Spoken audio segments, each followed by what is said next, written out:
हम पढ़ेंगे 5 से 11 आर्टिकल। क्या पढ़ेंगे? 5 से 11 आर्टिकल। सही से बोल। 5 से 11 आर्टिकल नंबर 5। आर्टिकल नंबर 5 में ये बोला गया है, अगर तुम्हें भारत की नागरिकता चाहिए तो हमारा, सुन मेरी बात, भारत का जब देश आजाद हुआ था, आर्टिकल नंबर 5 में ये बोला गया तुम्हें भारत का नागरिक जब भी मिलेगा, नागरिकता जब भी मिलेगी जब तुम्हारे बाप दादा यहाँ आकर पैदा हुए होंगे, माता पिता वंशज के अनुसार मिलेगा, और तुम्हें मिलेगा कैसे? जन्म के आधार पर मिलेगा। और आर्टिकल नंबर 6 में क्या बोला गया है? पता नहीं। आर्टिकल नंबर 6 में ये बोला गया है, कोई व्यक्ति अगर पाकिस्तान से भारत आता है, कोई व्यक्ति अगर पाकिस्तान से भारत आता है, अगर वो संविधान लागू होने से पहले भारत में रह रहा हो, तब से संविधान लागू पहले होने से भारत में अगर रह रहा हो तो उसको नागरिकता मिल जाएगी। क्या मिल जाएगी? आर्टिकल नंबर 7 में क्या बोला गया है? पता नहीं। आर्टिकल 7 में ये बोला गया अगर कोई व्यक्ति भारत से पाकिस्तान चला जाता है उससे नागरिकता छीन ली जाएगी। क्या छीन ली जाएगी?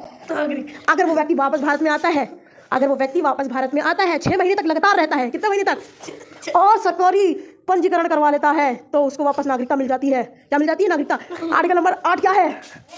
आर्टिकल नंबर 8 है, अगर कोई व्यक्ति विदेश में रह रहा हो, कहाँ रह रहा हो?